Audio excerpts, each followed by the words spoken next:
आइए सुनते हैं आज की लोक कथा आलसियों का आश्रम। एक बार एक राज्य में बहुत सारे लोग आलसी हो गए।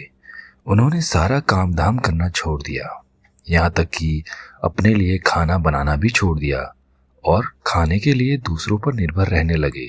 ज़्यादातर समय वे लेटे रहते या सोते रहते। खाने की समस्या का निराकरण जरूरी था, क्योंकि इन आलसियों को खिलाने में लोग आनाकानी करने लगे।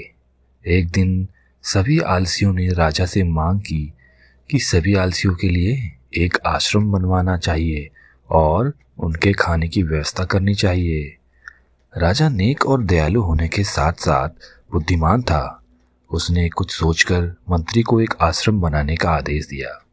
आश्रम के तैयार होने पर सभी आलसी वहां जाकर खाने और सोने लगे।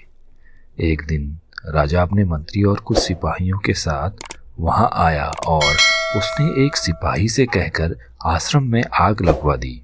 आश्रम को जलता देख आलसियों में भगदड़ मच गई और सभी जान बचाने के लिए आश्रम से दूर भाग गए। जलते हुए आश्रम में दो आलसी अभी भी सोए हुए थे। एक को पीठ पर गर्मी महसूस हुई तो उसने पास ही में लेटे दूसरे आलसी से कहा, मुझे पीठ पर गर्मी लग रही है, जरा देखो तो क्या माजरा है।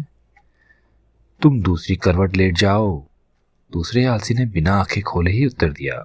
यह देखकर राजा ने अपने मंत्री से कहा, केवल ये दोनों ही सच्चे आलसी हैं, इन्हें भरपूर सोने और खाने को दिया जाए।